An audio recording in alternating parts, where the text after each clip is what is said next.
Bonjour à tous, bienvenue dans cette nouvelle vidéo où aujourd'hui je vais vous parler de la colombole, des colomboles et plus précisément de la puce des neiges. On dénombre dans le monde environ 7000 espèces de colomboles différentes.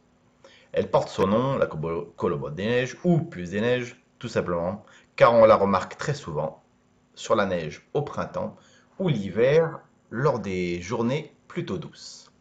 Une température supérieure à 20 degrés la tue. Donc ne la cherchez pas dans votre maison, elle vit dehors.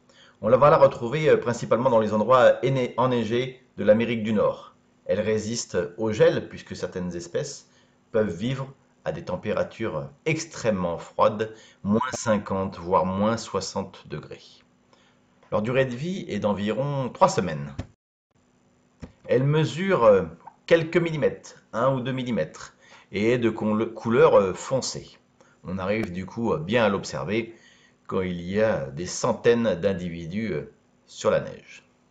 Les colomboles se nourrissent de spores, de champignons, de bactéries, de grains de pollen ou encore d'algues vivant sur les arbres ou sur la neige.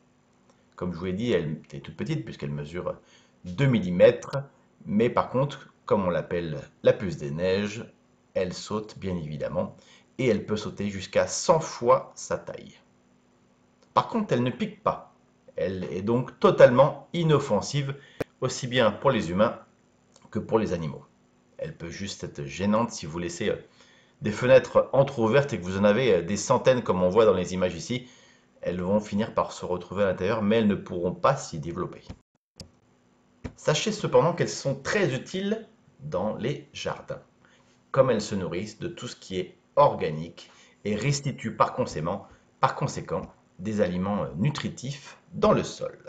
J'espère que cette petite vidéo rapide vous a plu, et puis n'hésitez pas à me contacter, un petit commentaire, un petit j'aime, ou abonnez-vous à ma chaîne si ça vous a plu. Bon allez, je vous dis à bientôt.